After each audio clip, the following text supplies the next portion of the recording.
자, 그러면 빅데이터 트랙에서 무엇을 배우는지에 대해서 설명을 드리도록 하겠습니다. 앞으로 저와 4년 동안 어떤 과목을 배우는지 이제 설명을 드리겠습니다.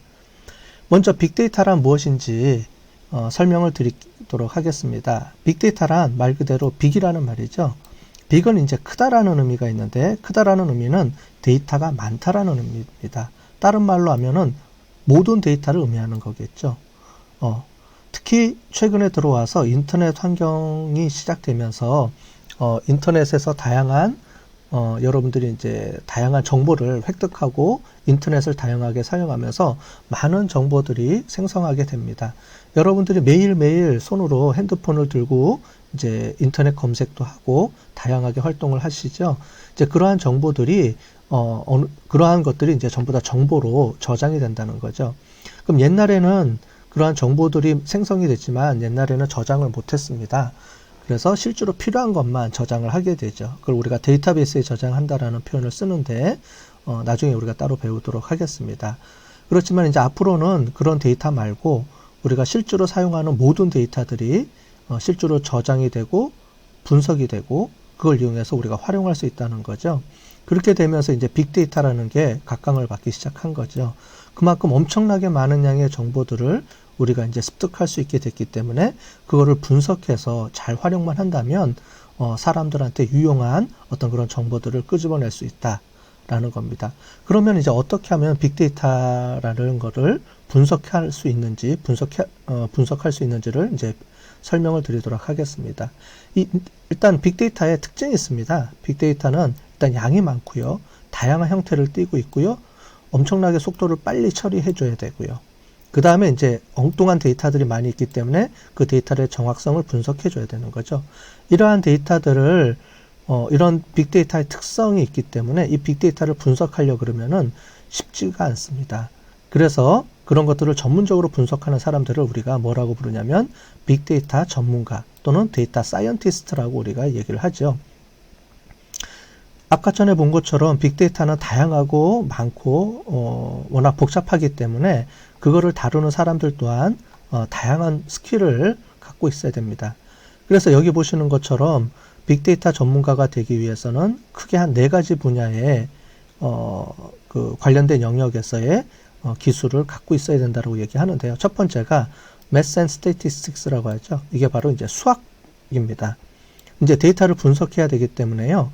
그 수학적인 지식이 있어야 되고요. 특히 통계 분석에 대한 지식이 있어야 됩니다. 여러분들이 아마 중고등학교 시간 때 통계학에 대해서 많이 어려워하는데요. 어쩔 수 없이 이제 빅데이터 쪽을 다루다 보면 분석을 해야 되기 때문에 수학에 대한 기본 개념 또는 통계학에 대한 기본 개념을 가지고 우리가 분석을 할 줄 알아야 됩니다. 또 한 가지는 이제 컴퓨터 부분입니다. 그래서 프로그래밍 데이터베이스라고 하는데 컴퓨터를 잘 다룰 줄 알아야 되죠. 특히 여기 있는 이제 여러 가지 이제 프로그램들이 이제 R이라든가 파이썬, 그 외에 AI랑 이런 인공지능이 이제 들어가게 되면 점점 더 복잡하게 되고 코딩 능력이 이제 필요하게 되는 거죠. 그래서 이런 부분들이 이제 중요한 영역으로 이제 들어가야 되고요. 또 한 가지는 이런 분석할 줄 알고 그다음에 컴퓨터 지식을 알고 있어도 그 관심 있는 분야에 도메인 지식이 없다 그러면 의미가 없죠. 만약에 의료 쪽이다 그러면 의료 분야에 대한 지식이 있어야지만 그 의료 분야의 데이터들을 분석할 수가 있다는 거죠. 자, 이런 부분에서 필요한 것들이 이제 경영에서 쓰는 여러 가지 이제 툴들이 필요하게 되는 거죠. 커뮤니케이션은 뭐냐면 커뮤니케이션의 비주얼라이제이션은 이 3가지에 비해서는 이제 조금 덜한데 이거는 이제 데이터 이제 시각화 쪽인데요. 이 부분은 그렇게 크게 전문 쪽이 아니면은 별 큰 의미는 없다고 저는 생각을 하고요. 요 3가지 파트가 우리 빅데이터 전문가가 되기 위해서는 꼭 배워야 되는 여러 가지 스킬들 중에 3가지라고 볼 수 있습니다. 이걸 좀 더 구체적으로 이제 좀 더 설명을 드릴게요. 그러면 이제 앞으로 여러분들이 뭘 공부해야 되느냐? 이 3가지를 다 공부하기는 어렵겠죠? 그죠? 그래서 보시는 것처럼 이제 통계 파트가 있고요. 그 다음에 프로그래밍 파트가 있고 도메인 지식 파트가 있다고 아까 전에 배웠습니다. 여기 보시는 이 각각이 어떻게 보면은 학과라고 볼 수 있습니다. 즉 통계학과, 이쪽은 컴퓨터 공학과, 이쪽은 경영학과. 지금 보시는 것처럼 이 각각의 학문들이 융합됐다라고 볼 수 있죠. 그래서 이 세 가지를 동시에 배우는 게 말처럼 이렇게 쉽지는 않습니다. 즉, 이 하나 배우기도 어렵죠. 우리가 볼 때 하나 배우기도 어려운데 이 세 가지를 동시에 배운다는 거는 실제로는 많은 노력이 필요한 부분입니다. 자, 그래서 이 세 가지를 다 배워야 되긴 하는데 그 중에서도 이제 한 분야를 전문적으로 좀 더 배우는 게 필요하겠죠. 그 중에서 이제 통계 쪽으로 많이 특화돼서 배우는 부분들이 이제 빅데이터 분석 쪽입니다. 즉 데이터를 어떻게 잘 분석하는지를 주로 이제 연구하고 데이터 분석하는 거겠죠. 그다음에 이제 프로그래밍 쪽은 이제 컴퓨터 공학과 쪽에서 많이 하게 되죠. 그래서 인공지능에 대한 것들을 우리가 프로그래밍 한다거나 하는 부분이 들어가게 됩니다. 이 도메인 놀리지 쪽 분야는 이제 경영 쪽에서 주로 많이 하고, 또한 이 부분은 이제 다양한 이제 그 전공들에서 많이 하게 되죠. 그래서 이제 의료 쪽이다, 또는 간호학과 쪽이다, 사회복지학과 쪽이다 그러면 그쪽을 공부하면서 그쪽 전공자들이 오히려 빅데이터라는 툴을 이용을 해서 배워서 연구를 하게 되죠.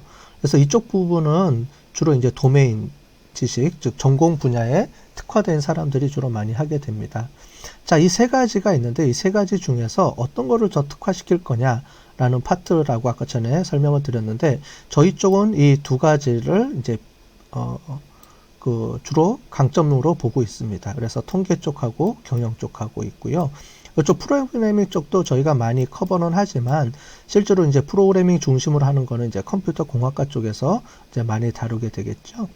그래서 저랑은 같이 통계하고 이쪽 부분 데이터 분석 쪽으로 주로 공부를 많이 하게 될 거고요. 그 다음에 경영학적인 관점에서 아까 전에 제가 설명을 드린 것처럼 우리 학과에 우리 전공 트랙 중에 경영 트랙이 있기 때문에 도메인 지식을 위해서는 이제 경영학적인 공부를 여러분들이 좀 많이 또 같이 병행하면서 해야 되고요. 또한 우리 빅데이터 쪽에서는 제가 통계를 가르치고 있지만 이 프로그래밍 쪽으로 우리 다른 교수님이 가르치고 있기 때문에 이 두 분야는 이제 여러분들이 병합해서 잘 공부를 하시면 되고, 이 경영 쪽도 여러분들이 빠뜨리지 말고 같이 꼭 공부를 해 주셨으면 좋겠습니다. 그래서 뭐 여러 가지 이제 빅데이터에 대한 관련된 용어들이 많은데요. 통계 쪽에서도 우리가 빅데이터랑 연결해서 쓰게 되고요. 통계학과에서도 빅데이터를 이제 연구하게 됩니다. 그 다음에 이제 기계학습 쪽은 이제 컴퓨터 공학과 쪽에서는 이제 기계학습 중심으로 이제 배우게 되고요. 또한 데이터 마이닝은 경영학 쪽에서 많이 배우게 됩니다. 보시면 이 다 비슷한 말입니다. 다 비슷한 말인데 쓰는 용어들이나 이 분야별로 쓰는 용어들이 조금씩 틀리다고 볼 수 있겠죠. 물론 이런 부분들은 전체적으로 이제 그 연구하는 분야가 조금씩은 틀립니다. 목적이요. 이런 부분들은 나중에 수업 시간에 자세하게 또 설명을 드리도록 하겠습니다.